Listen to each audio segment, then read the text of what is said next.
Welcome to The Explainer. Today, we're going to dive into one of the most complex and honestly, one of the most fascinating figures in all of world mythology, Lord Shiva. All right, so let's just jump right in. We start with this huge paradox, right? All these contradictions that just invite you. They practically beg you to look deeper than what you see on the surface. To really get a handle on who Shiva is, we have to start with these contradictions. They aren't just little quirks in his personality. They are literally the gateway to a really profound philosophy. So where do we actually see these paradoxes in play? Well, it all starts with his symbols. The iconic image of Shiva is like this incredible tapestry, and every single thread tells a crucial part of his story. Take the ash that Shiva wears. You might think it's just ash, but no. It's not about being poor or anything like that. It's his greatest ornament. It's a trophy, a constant visible reminder that he has total mastery over fleeting desires. And this is where it gets really interesting. He carries a skull bowl. This isn't just some grim accessory. It's a powerful lesson in justice. See, even the ultimate authority, Shiva himself, subjects himself to his own laws. He carries that skull as a symbol of humility, showing everyone that the cosmic law of karma applies to all, no exceptions. And that whole story about turning the god of desire to ash, that brings us to a really central theme. He didn't destroy love, not at all. He purified it by completely obliterating mere lust. And here's the crucial distinction, right? The incredible eternal bond between Shiva and Parvati isn't based on kama, which is, just fleeting physical attraction.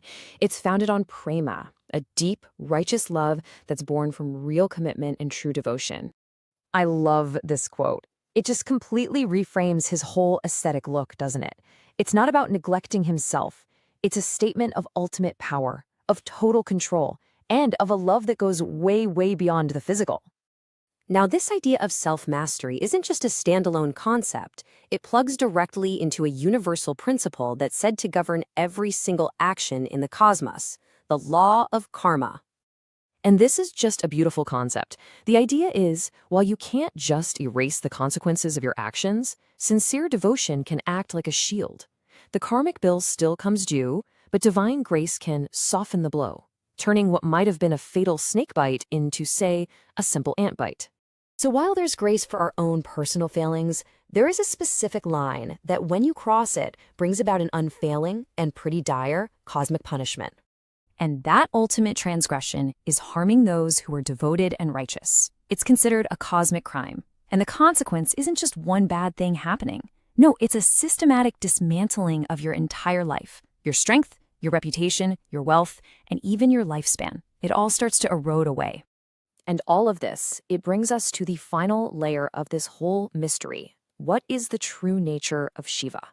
Well, it's something far beyond any physical form we can possibly imagine. There's this famous story that really gets to the heart of it. Any form that Shiva takes is just a symbol for an infinite, totally incomprehensible reality. He isn't just some god up in the sky. He is the beginningless, endless principle of existence itself. Yeah, he isn't born from parents like other gods or mortals.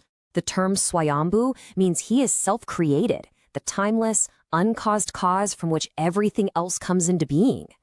And you might hear him called Digambara, or clad in the directions. This isn't about being naked. It's about being clothed in everything. His true garments, his true body is the entire universe. That's why he's called Vishwanatha, the Lord of the universe. So what's the bottom line here? When you put it all together, what does this ancient philosophy mean for us today?